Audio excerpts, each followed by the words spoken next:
सर्वमंगल मांगल्ये शिवे सर्वार्थ साधिके शरण्ये त्र्यंबके गौरी नारायणी नमोस्तुते। जय माता दी भक्तों, कैसे हैं आप सभी लोग। स्वागत है आप सभी का आपके अपने इस चैनल पर। और इस वीडियो में आप सभी सुन रहे हैं श्रीमद् देवी भागवत महापुराण कथा के स्कंद 4 के अध्याय 15 को। लेकिन सबसे पहले स्वागत है आप सभी का आपके अपने इस चैनल पर। और मैं माँ भगवती जगदम्बा से यही प्रार्थना करती हूँ कि माता रानी आप पर और आपके पूरे परिवार पर अपनी कृपा बनाए रखें और इस अध्याय को सुनने वाले सभी भक्तों की मनोकामनाएं पूर्ण करें। तो आइए भक्तों, भगवान श्री गणेश और माँ भगवती का स्मरण करते हुए सुनिए अध्याय 15। तो भक्तों, इससे पहले के अध्याय में आपने सुना था कि प्रहलाद शुक्राचार्य जी से क्षमा मांगते हैं और तब शुक्राचार्य जी उन्हें प्रारब्ध की बलवत्ता समझाते हैं, अर्थात उन्हें समझाते हैं कि होनी तो होकर ही रहती है। व्यास जी बोले, उन महात्मा शुक्राचार्य का ये वचन सुनकर राजकुमार प्रहलाद बहुत प्रसन्न हुए। प्रारब्ध को बलवान मानकर प्रहलाद ने उन दैत्यों से कहा, युद्ध करने पर भी विजय कभी नहीं होगी। उसके बाद विजय की अभिलाषा रखने वाले उन दानवों ने अभिमान से चूर होकर कहा, हमें तो निश्चित रूप से संग्राम करना चाहिए। दैव क्या हैं, इसे हम लोग नहीं जानते। हे दानवेश्वर, उद्यम रहित लोगों के लिए ही दैव प्रधान होता है। दैव को किसने देखा है, कहाँ देखा है, दैव कैसा है और उसे किसने बनाया है। अतएव अब हम लोग बल का आश्रय लेकर युद्ध करेंगे। हे दैत्य श्रेष्ठ, हे महामते, आप सर्वज्ञ हैं, आप केवल हमारे आगे रहें। हे राजन, तब उन दैत्यों के ऐसा कहने पर महाबली शत्रुओं को भी मार डालने वाले प्रहलाद ने उनका सेनाध्यक्ष बनकर देवताओं को युद्ध के लिए ललकारा। दैत्यों को समरांगण में डटे हुए देखकर उन सभी देवताओं ने भी अपनी पूरी तैयारी कर ली और वे उनके साथ युद्ध करने लगे। उसके बाद इंद्र और प्रहलाद का वह भीषण संग्राम पूरे 100 वर्षों तक होता रहा। वह युद्ध मुनियों को विस्मित कर देने वाला था। हे राजन, शुक्राचार्य के द्वारा संरक्षित प्रहलाद आदि प्रधान दैत्यों ने उस हो रहे महायुद्ध में विजय प्राप्त की। तो इस प्रकार भक्तों देखिए, दैत्यों और दानवों के इस युद्ध में दैत्यों की विजय होती है और तब इंद्र ने गुरु बृहस्पति के वचन के अनुसार संपूर्ण दुखों को दूर करने वाली, मुक्ति देने वाली तथा परम कल्याण स्वरूपिणी भगवती का मन ही मन स्मरण किया।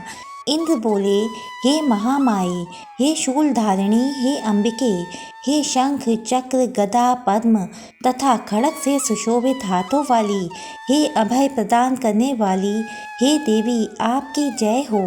हे भुवनेश्वरी, हे शक्ति, हे शाक्तादि दर्शनों की नायिका स्वरूपिणी, हे 10 तत्वों की अधिष्ठात्री देवी, हे महाविंदु स्वरूपिणी, हे माता आपको नमस्कार है। हे महाकुंडलिनी स्वरूपे, हे सच्चिदानंद रूपिणी, हे प्राणाग्निहोत्र विद्ये, हे दीप शिखात्मिके, हे अन्नमय मनोमय प्राणमय विज्ञानमय आनंदमय पंचकोशों में सदा विराजमान रहने वाली, हे पुच्छ ब्रह्म स्वरूपिणी, हे आनंद कलि के सभी उपनिषदों द्वारा स्तुत हे माता आपको नमस्कार है।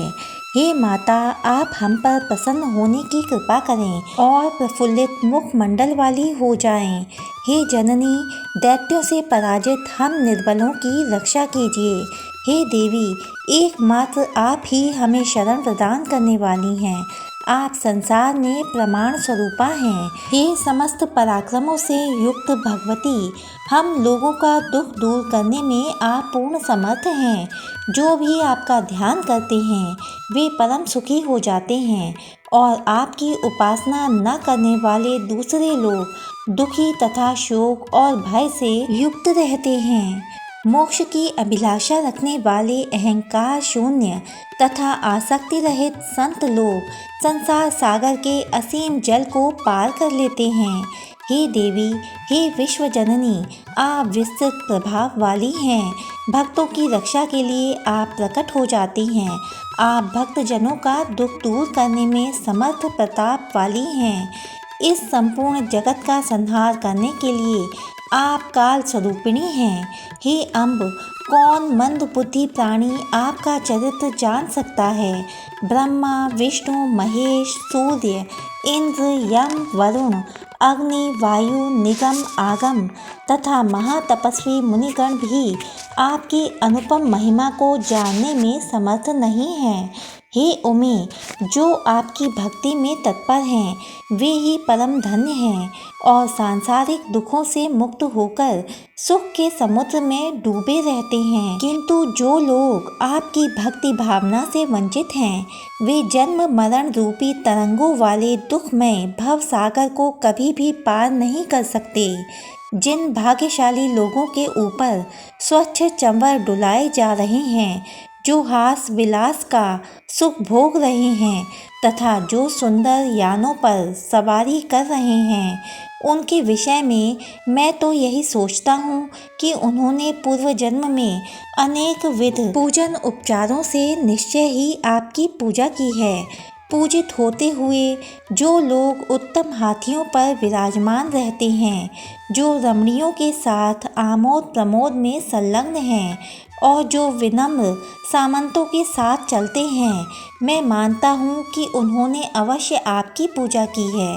व्यास जी बोले, तब इंद्र के इस प्रकार स्तुति करने पर भगवती विश्वेश्वरी तुरंत प्रकट हो गईं। उस समय वे सिंह पर बैठी थीं। वे 4 भुजाओं से युक्त थीं। उन्होंने शंख, चक्र, गदा, पद्म धारण कर रखा था। उनके नेत्र सुंदर थे। वे लाल वस्त्र पहने हुए थीं और वे देवी दिव्य मालाओं से विभूषित थीं। प्रसन्न मुखमंडल वाली भगवती ने उन देवताओं से कहा, हे देवताओं, आप लोग भय का त्याग कर दें।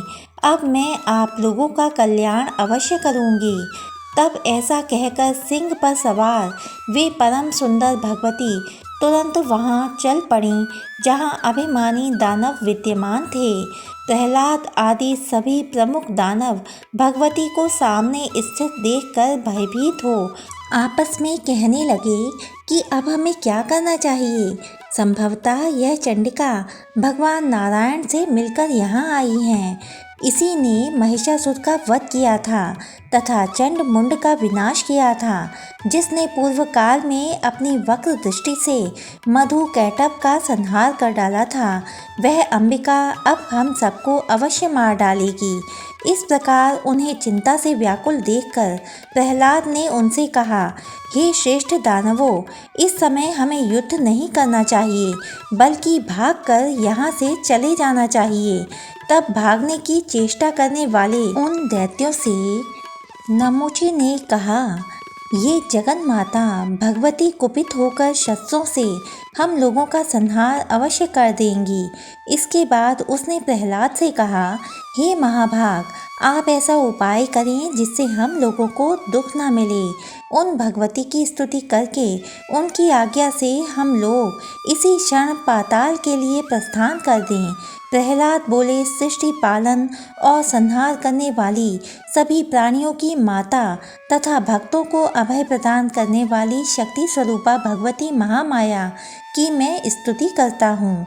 व्यास जी बोले, ऐसा कहकर परमार्थ वेदता विष्णु भक्त प्रहलाद दोनों हाथ जोड़कर जगत जननी भगवती की स्तुति करने लगे, जिनमें यह संपूर्ण चराचर जगत माला में सर्प की तरह मालूम हो रहा है। सबकी अधिष्ठान स्वरूपा उन ह्रीम मूर्ति धारिणी भगवती को नमस्कार है। यह स्थावर जंगमात्मक संपूर्ण विश्व आपसे ही उत्पन्न हुआ है। जो दूसरे करता हैं वे तो निमित्त मात्र हैं, क्योंकि वे भी आपके बनाए हुए हैं। हे देवी, आपको नमस्कार है। हे महामाए, आप सभी प्राणियों की जननी कही गई हैं। स्वयं आपके ही द्वारा बनाए गए देवताओं और दैत्यों में आपका यह कैसा भेदभाव? पुत्र अच्छे हों अथवा बुरे, उनमें माता का कैसा भेदभाव? उसी प्रकार देवताओं और हम दैत्यों में आपको इस समय भेदभाव नहीं करना चाहिए। हे माता, दानव चाहे जिस किसी भी प्रकार के हों, किंतु वे आपके ही पुत्र हैं, क्योंकि आप पुराणों में विश्व जननी बताई गई हैं। वे देवता भी तो निश्चित रूप से वैसे ही स्वार्थी हैं जैसे हम दैत्यगण। देवताओं और दैत्यों में अंतर नहीं है, यह भेद केवल मोहजनित है। जैसे हम लोग धन, स्त्री आदि के भोगों में दिन रात आसक्त रहते हैं, वैसे ही देवता भी तो विषय भोगों में लीन रहते हैं। अतः हे देवेश्वरी, असुरों और देवताओं में भेद कैसा? वे भी कश्यप जी की संतान हैं और हम भी उन्हीं कश्यप जी से उत्पन्न हुए हैं। हे माता, ऐसी स्थिति में हमारे प्रति आपके मन में यह विरोध भाव कैसे उत्पन्न हो गया? हे माता, जब सबकी उत्पत्ति में आप ही मूल कारण हैं, तो इस प्रकार भेद करना आपके लिए उचित नहीं है। देवताओं तथा हम दैत्यों में आपको समान व्यवहार रखना चाहिए। गुणों से संबद्ध होने के कारण ही संपूर्ण देवता तथा दैत्य उत्पन्न हुए हैं। तब गुणों से युक्त केवल वे देहधारी देवता ही आपके प्रिय क्यों हैं? काम, क्रोध और लोभ सभी प्राणियों के भीतर सदा विद्यमान रहते हैं, इसलिए कौन व्यक्ति विरोध भाव से शून्य रह सकता है? मैं तो समझता हूँ कि अपने विनोद के लिए आपने ही युद्ध देखने की इच्छा से निश्चय ही हम दैत्यों तथा देवताओं के बीच भेद उत्पन्न करके आपस में ये विरोध भाव उत्पन्न किया है। अन्यथा हे अनघे, भाइयों में परस्पर विरोध कैसा? हे चामुंडे, यदि आप दैत्यों तथा देवताओं में कलह देखना न चाहती तो यह विरोध भाव नहीं होता। हे धर्मजे, मैं धर्म को जानता हूँ और इंद्र को भी भली भांति जानता हूँ, तथापि हे देवी, भोग के लिए हम लोगों के बीच कलह सदा से होता रहा है। हे अंबिके, आपके अतिरिक्त संसार में कोई भी एक शासक नहीं है। कौन बुद्धिमान प्राणी किसी लोभी की बात पर विश्वास करेगा? किसी समय की बात है, देवताओं और असुरों ने मिलकर इस समुद्र का मंथन किया, लेकिन विष्णु ने अमृत रत्न के विभाजन में छल पूर्वक देवताओं और असुरों में भेदभाव किया। आपने पालन कार्य के लिए विष्णु को जगत गुरु बनाया है, किंतु उन्होंने लोभ के वश दिव्य सुंदरी लक्ष्मी को स्वयं अपना लिया। उसी प्रकार भगवान श्री विष्णु की इच्छा से इंद्र ने ऐरावत हाथी, पारिजात, कामधेनु तथा उच्चैःश्रवा घोड़े को ले लिया तथा अन्य देवताओं ने शेष सब कुछ ग्रहण कर लिया। इस प्रकार का अन्याय करके देवता साधु बन गए। यदि आप धर्म का लक्षण देखें तो उससे ज्ञात हो जाएगा कि देवता निश्चित रूप से अन्यायी हैं। महाभिमानी विष्णु ने ऐसे अन्यायी देवताओं को उच्च स्थानों पर प्रतिष्ठित किया। इसके विपरीत सभी दैत्य पराभूत हुए। अब आप ही धर्म का लक्षण देख लीजिए। धर्म कहाँ है? धर्म का स्वरूप कैसा है? कैसा कार्य हुआ है? और साधुता कहाँ है? अब मैं किसके आगे अपनी बात कहूँ? मैमासिक मत तो प्रसिद्ध ही है। न्यायिक विद्वान युक्तिवाद के ज्ञाता और वैदिक विद्वान विधि के ज्ञाता कहे गए हैं। कुछ लोग विश्व को सकृतक मानते हैं, उनमें कुछ लोग विश्व का रचयिता पुरुष को और कुछ लोग प्रकृति को बताते हैं। जड़वादी लोग इससे विपरीत प्रकार की बात करते हैं। अगर इस विस्तृत संसार में कोई एक कर्ता होता तो एक ही कर्म के विषय में लोगों में परस्पर विरोध कैसे होता? वेद में एक मत नहीं है और उसी प्रकार शास्त्रों में भी मतैक्य नहीं है। उन वेदविदों के वचन में भी एक वाक्यता नहीं है, क्योंकि यह समस्त स्थावर जंगमात्मक जगत ही स्वार्थपरायण है।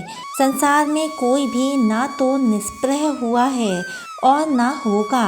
चंद्रमा ने जानबूझकर अपने गुरु बृहस्पति की भार्या का बलपूर्वक हरण कर लिया। उसी प्रकार धर्म का निर्णय जानते हुए भी इंद्र ने महर्षि गौतम की पत्नी के साथ अनाचार किया। देवगुरु बृहस्पति ने अपने छोटे भाई की गर्भवती भार्या के साथ रमण किया और गर्भस्थ शिशु को श्राप दे दिया तथा उसे अंधा बना दिया। हे अंबिके, सत्य संपन्न होते हुए भी विष्णु ने बलपूर्वक सुदर्शन चक्र से निरपराध राहु का सिर काट दिया। मेरा पौत्र बलि धर्मात्माओं में श्रेष्ठ, वीर, सत्यव्रत में संलग्न रहने वाला, यज्ञकर्ता, महादानी, शांत, सर्वज्ञ तथा सबका सम्मान करने वाला था। पूर्व काल में कपट ज्ञानी विष्णु ने वामन का रूप धारण करके उस बलि के साथ भी छल किया और उसका सारा राज्य छीन लिया। फिर भी विद्वान लोग देवताओं को धर्मनिष्ठ कहते हैं और चाटुकारितापूर्ण वचन बोलते हैं कि धर्मवादी होने के कारण ही देवता विजय को प्राप्त होते हैं। हे जगत जननी, यह सब सोच समझकर आप जैसा चाहें वैसा करें। सभी दानव आपकी शरण में हैं। अब आप उनका संहार करें या उनकी रक्षा करें। श्री देवी बोली, हे दानवों, तुम लोग पाताल चले जाओ और वहाँ पर निर्भय तथा शोक रहित होकर इच्छा के अनुसार निवास करो। अभी तुम लोगों को समय की प्रतीक्षा करनी चाहिए। वह काल ही अच्छे या बुरे कार्य में कारण बनता है। परम संतोषी लोगों को सभी जगह सदा सुख ही सुख है, किंतु लोभ युक्त मन वाले लोगों को तीनों लोकों का राज्य मिल जाने पर भी सुख प्राप्त नहीं होता। सतयुग में भी नानाविध भोगों के रहते प्रबल कामना वाले लोगों का सुख कभी पूरा नहीं हुआ। इसलिए सभी दैत्य मेरी आज्ञा मानकर इस पृथ्वी को छोड़कर अभी पाताल में चले जाएं और वहां निष्पाप होकर रहें। व्यास जी बोले, भगवती का ये वचन सुनकर सभी दानवों ने ठीक है ऐसा कहकर उन्हें प्रणाम किया और उनकी शक्ति से रक्षित होकर वे वहां से चल पड़े। उसके बाद भगवती अंतर्ध्यान हो गई और देवता अपने अपने लोक चले गए। उस समय सभी देवता तथा दानव वैर भाव छोड़कर रहने लगे। जो मनुष्य इस संपूर्ण कथानक को सुनता है अथवा कहता है वह सभी दुखों से मुक्त होकर परम पद प्राप्त कर लेता है। तो भक्तों, वीडियो में अंत तक बने रहने के लिए बहुत बहुत धन्यवाद। इस चैनल को सब्सक्राइब कीजिए, वीडियो को लाइक कीजिए और ज़्यादा से ज़्यादा इस वीडियो को शेयर कीजिए। तो मिलती हूँ आपसे अगले वीडियो में, तब तक के लिए जय माता दी भक्तों।